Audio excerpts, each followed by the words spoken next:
কি জানতো বিনোদা দেবী, আজ পর্যন্ত এই পৃথিবীতে আমার মা বাদে কেউ কোনোদিন আমাকে ভালো বলেনি। এই আজ আপনি বললেন। যার সাথে স্টেজে একসঙ্গে গাইলাম তিনিও আমার ব্যাপারে কিরম মুখে কুলু পেটেছেন। আপনি হলেন গিয়ে যাকে বলে সত্যিকারের বন্ধু। আসলে কি বলুন তো সুকান্ত বাবু, আমি না একটু কৃপণ প্রকৃতির মানুষ। অকারণে প্রশংসা বা নিন্দে কোনোটাই বেশি বেশি করতে পারি না। বিনতা, তোর হয়েছে?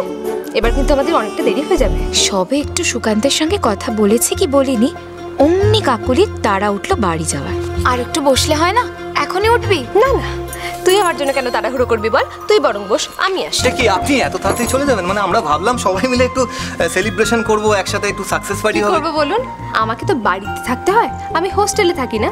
আর বাড়ির একটা নিয়ম কানুন থাকে, বিশেষ করে মেয়েদের জন্য। আপনারা সেলিব্রেশন করুন, পার্টি করুন, আমি বাড়ি যাচ্ছি। আসি।